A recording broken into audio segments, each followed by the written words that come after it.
privilege to be here with you today and to visit. As was said, I've been in the timber business. Family's been in the timber business for so many generations. We don't know exactly how long that's been. We were in the state of Alabama when the first census was taken here, so I have a little bit of history in this business. Sold a lot of poles to your last speaker. David Stone, good guy, friend, and a neighbor. Visit with you a little bit about roads and how that impacts your timber. It's becoming more of an issue every day. In Alabama, out in the counties, most of the roads were put in the 40s as farm-to-market roads. Very little has been done on those roads since that time.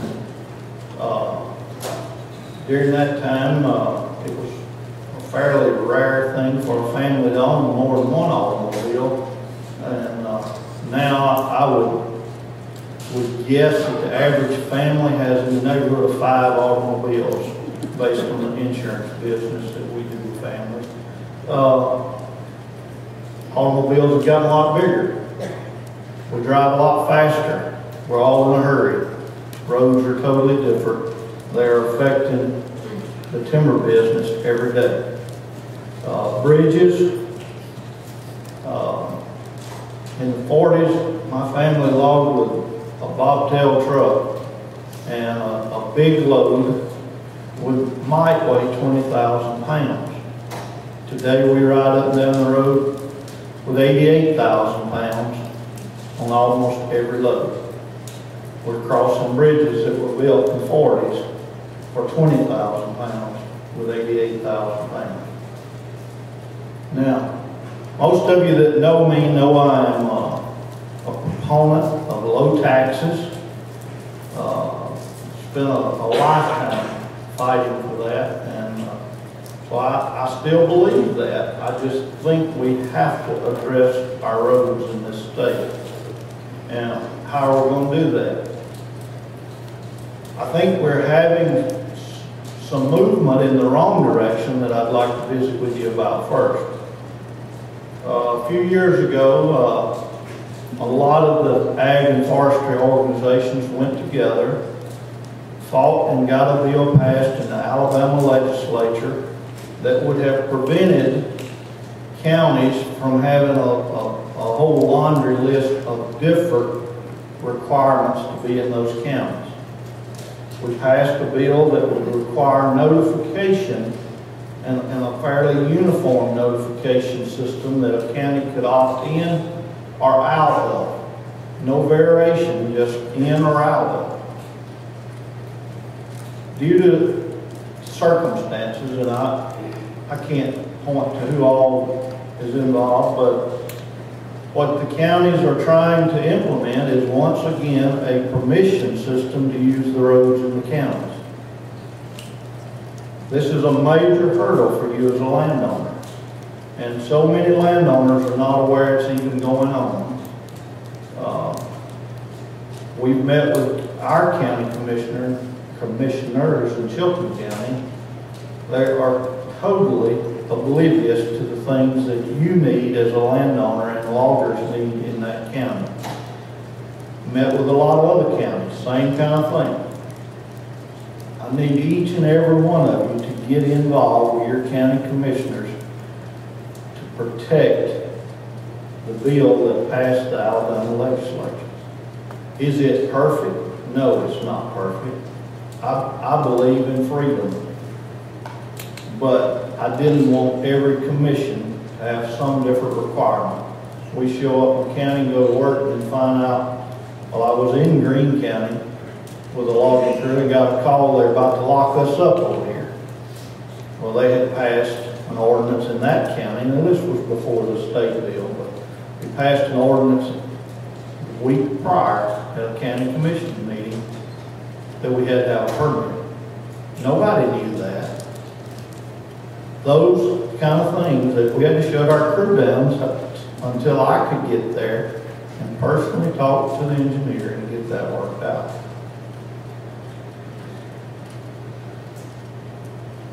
The next biggest issue we have is individuals who want to get their dirt road paved.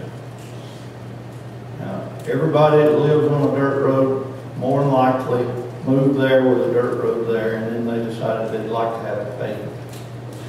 So they go make a deal with a friend county commissioner, and they go out there and build a road that is one rock thick. You've all seen them. They drive pretty nice the first time or two you run over them. The day we show up with a log truck to cut your timber, we have a problem. Coosa County bought a tract of timber that was on a dirt road. We go back to log it, it's now a paved road. The homeowners on that road paid to pave that road. Our first load, it cracked that one rock thick road. Ourselves and Alabama Power, who was the landowner of this particular tract, had to pay to repave that road. It affects your timber price. Environmental concerns. I have a friend that is in paving business in central Alabama. He explains to me that now when a bid is put out on paving a road, repaving the road, that there is an equal amount of cost involved in putting up silt fence along that road as there is putting the asphalt down. All of you have seen this. It's been something that's kind of gradually happened over the last few years. They're now putting silt fences the entire length of the road. And they're doing very, very minimal dirt work when they're repaving a paved road. There's a huge grass buffer there. This is just ludicrous in my opinion. We're paying for it. You're paying for it when you sell your timber. Our governor is making an attempt to help some of the counties. The largest road and bridge improvement program in Alabama's history is going on right now. It was approved in May of 2012. It's called A-Trip. Some of you may have heard about it. There's approximately $1 billion available. This will come from Garvey bonds. What is a Garvey bond? It just means that you get the bond, you spend the money, and you'll pay for it with the federal dollars coming into the state at a later date. These bonds will pay up to 80% of the cost of improving some of the county roads. The county has to match with about 20%. Some of the criteria that affects whether or not a project qualifies is first, can the county come up with the 20%? The second criteria is the level of agriculture and forestry production on that road. So we do have a seat at that table. Traffic counts and the percentage of structurally deficient bridges on the road also impact that. There are some counties that say we can't come up with that 20%, and you and I know some of them, and some of that is legitimate. Some of it is caused from mismanagement of money in the past, but some of it is legitimate. And, for those counties, there is another program called RAMP that will allow them to grab some dollars, up to $5 million per county, to apply to their 20%. This is the first attempt that I'm aware of at improving the farm to market roads across the state. At our family business, we order 2 tanker truckloads of diesel a week. Significant fuel bill. And when you're visiting with your county commissioners, they're going to tell you we don't get any revenue tax dollars from diesel fuel. They do not understand the system. There is about 40 cents cost of tax on each gallon of highway fuel. Approximately half of that is federal dollars that go to the interstate system. The other half goes to the state, and the state either uses that on state highways or they send dollars to each county. Now, unfortunately, those dollars arrive at that county without the county commission understanding that they originated from fuel tax dollars. So they see no correlation between these two items. There is a direct correlation though. And we are doing our fair share, I guess you could say, of paying for improving these roads. There are several issues that I think we ought to be working towards, and there are people doing this. The very best roads in this state are almost excluded from hauling timber on. That is the interstate system in this state. There is a test project going on in the Northeast currently. I think it's in the state of Maine, where they are raising the rate requirements or limits on the interstate. There's a significant thought process that goes into this. If it was available, once you're on the interstate with a load of logs, you can run faster, have fewer turns, and be really around less traffic than you are if you're on a small state or county road. Generally, the route to a meal would be better if you could get on the interstate.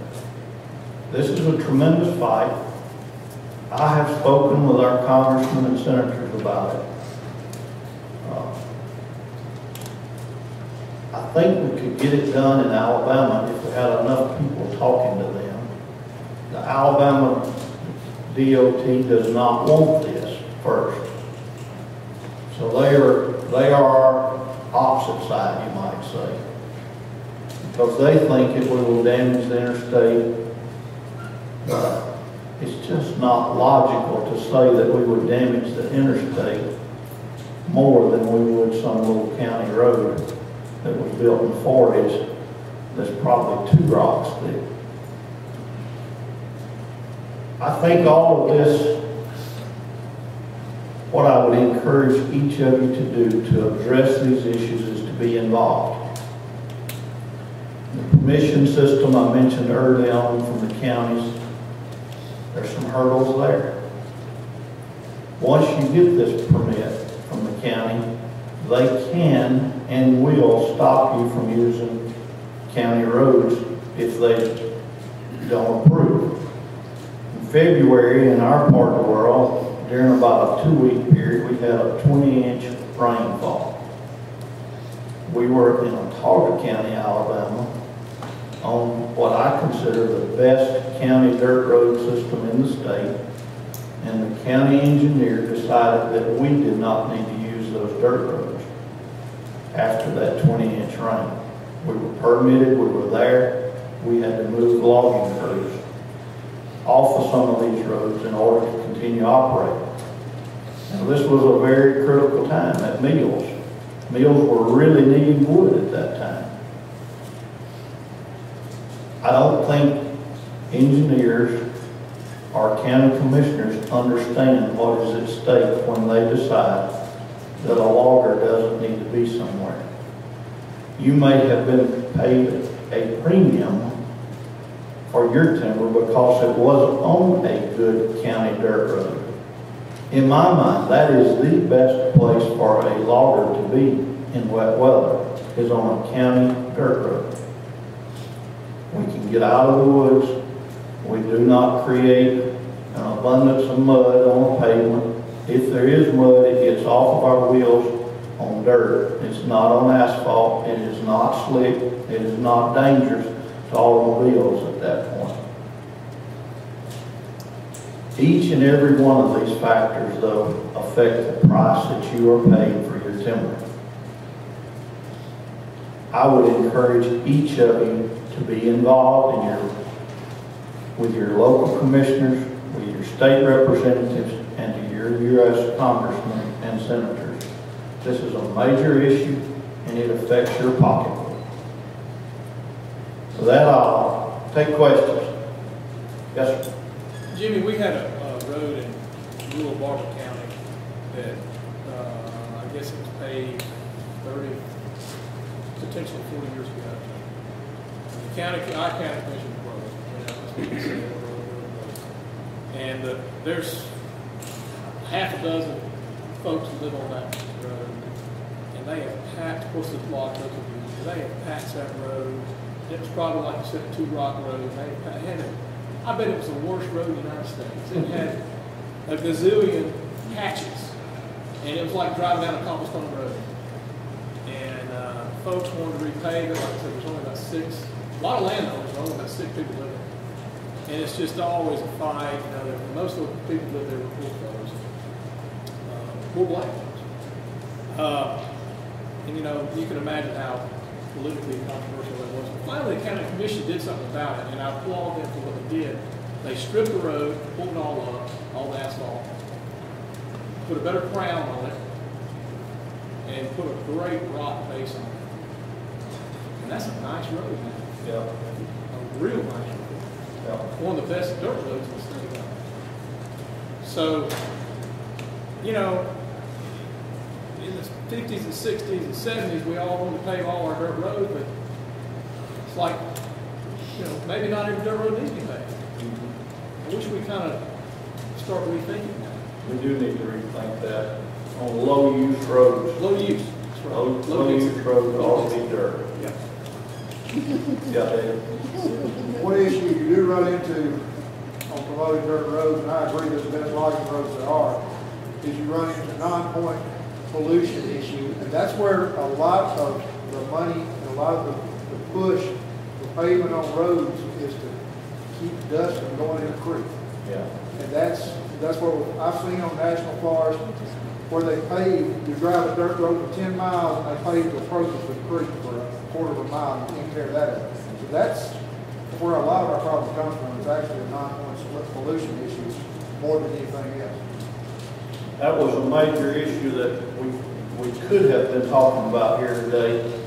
Thank the Lord, the Supreme Court ruled in our favor. There was a suit filed in the Northwest against the logger and stopped them for a number of years. I can't recall the number, but quite some time, to prevent them from using dirt roads because of grinding.